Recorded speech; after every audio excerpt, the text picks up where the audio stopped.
오늘이 지난 6월 3일 날 선거를 했으니까 딱 20일 되는 날인데 아주 빨리 개혁신당이 선거에 대한 평가를 하겠다는 그런 지금 계기를 갖다 마련한 것에 대해서 제가 보기에는 대단히 참 잘 준비를 하지 않았나 이렇게 생각을 합니다.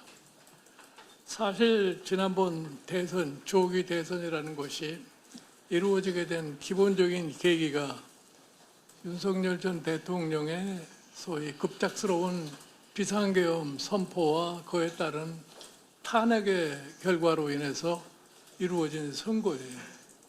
그래서 저는 선거 시작서부터 사실 국민의힘의 후보가 당선된다고 하는 것은 거의 불가능에 가깝다고 하는 생각을 하고, 과연 민주당의 이재명 후보가 얼마나 득표를 할 것이며 그 다음에 개혁신당의 이준석 후보가 얼마만큼 좀 자기의 표를 모을 것인가 하는 것에 대해서 관심을 가지고 봤습니다.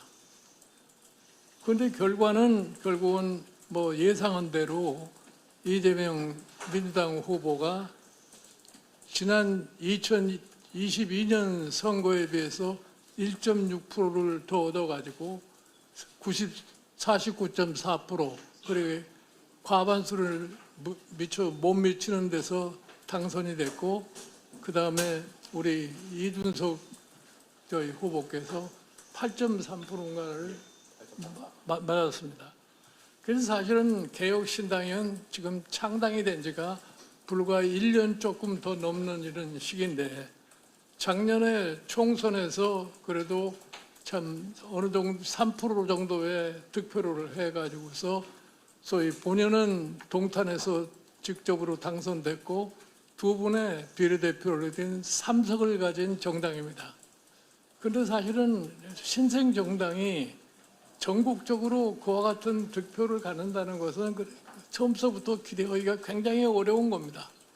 그런데 이번에 소위 대선에서 좀 더 많이 받았을까 하는 생각을 했는데 8%가 넘는 이 득표를 했다는 것은 나는 상당한 성공을 했다고 이렇게 말씀을 드릴 수가 있습니다. 그런데 거기서 한 가지 우리가 제대로 분석을 해야 할 거는, 이번 선거가 소위 계엄 선포와 탄핵에 대한 심판의 선거이기 때문에 우리 저희 김문수 후보에게 간 41.15%라고 하는 것이 어떻게 구성이 됐느냐 하는 걸 한번 생각해 볼 필요가 있어요. 사실 김문수 후보가 받은 표의 반 정도 가까이는 국민의힘이나 김문수 후보에 대한 선호도에서 간 것이 아니라 이재명 후보에 대한 소위 비선호, 비호감에 갖는 유권자들이 그리 갔는데, 여기서 제가 조금 좀 말씀드리고 싶은 게 뭐냐면은, 그런 비호감도를 가졌던 그 표가 왜 우리 이준석 후보한테는 옮겨지지 않고 전부 다 소위 김문수 후보에 갔느냐. 이거를 소위 개혁신당 쪽에서는 냉철하게 한번 분석해 볼 필요가 있다고 생각합니다. 선거 기간 동안에 볼 것 같으면 우리 이준석 후보의 비호감도도 굉장히 높은 수치를 나타나고 있어요. 그러니까 앞으로 개혁신당이 보다 더 많은 국민들로부터 지지를 받으려면 우리 이준석 후보의 비호감도를 어떻게 낮추느냐, 이 점을 좀 아주 심각하게 생각할 필요가 있지 않나 이렇게 생각을 해요. 그리고서 기본적으로 우리나라의 선거의 양태를 보면은 표를 주는 사람은 일반 국민입니다.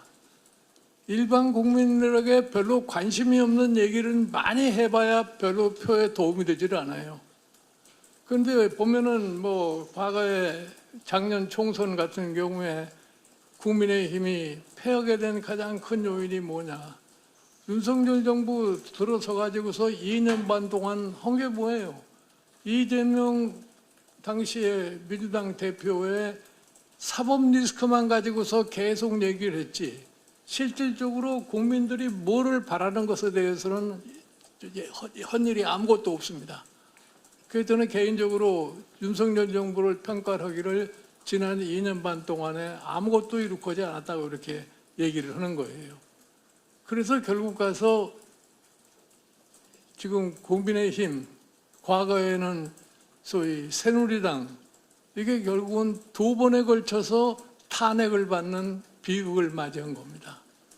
그런데 이 2번에 걸친 이 탄핵이라고 하는 것이 뭐 때문에 이루어졌느냐 하는 것에 대해서도 지금 국민의힘은 냉철한 반성이 없어요. 우리들의 유권자들의 투표 성향을 보면 50대, 40대가 결정적으로 반 국민의힘의 투표 성향을 갖다 보이고 있는 겁니다. 그러면 그 50대, 40대라고 보는 사람들이 대한민국에 있어서의 가장 중추적인 역할을 하는 이런 세대인데 이 사람들로부터의 소위 배척을 받고서 과연 국정을 운영이 가능하겠느냐? 나는 불가능하다고 생각해요. 그럼 왜 그런 현상이 생겨나느냐? 자, 박근혜 정부가 들어섰을 적에 그 사람들이 나이가 30대, 40대입니다. 그러면 박근혜 정부 때는 뭐를 잘못했기 때문에 지금의 40대, 50대가 아직도 국민의힘을 지지하지 않느냐. 이것에 대한 냉철한 소위 평가를 해야만이 다시 참 국민들로부터 지지를 갖다 받을 수 있는 뭐 조치를 취할 수준인데 아직도 그런 걸 보이질 않아요.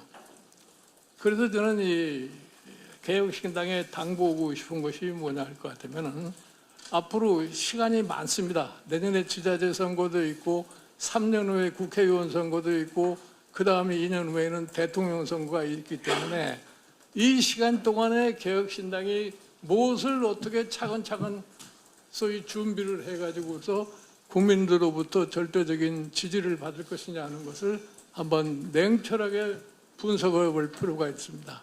그럴 것 같으면은 소위 정당의 흐름에 따라서 국민들의 소위 변화하는 의식을 과연 개혁신당이 어느 정도 수렴을 하고 거기에 부응하느냐 이에 따라서 아마 지지도가 점점 올라갈 수 있지 않을까 이렇게 생각합니다. 그 내년에 지자체 선거를 참 어느 정도 성과 있게 치르고 그러고 날 것 같으면 그 다음 총선이 비교적 편하게 될 것이고 그 다음에 사실 집권도 할 수 있는 그러한 가능성이 5년 후에는 있지 않겠나 이렇게 생각합니다. 그래서 제가 참 강조하고 싶은 게 뭐냐면은 다른 걸 떠나서 정당은 근대 사회에 있어서의 국민의 변화의 모습에 정치적으로 적응할 수 있는 능력을 배양해야만이 국민으로부터의 지지를 끌어낼 수 있다는 것을 명심을 하시고 개혁신당이 앞으로 그런 방향으로 노력을 갖다 해주시길 바랍니다. 네.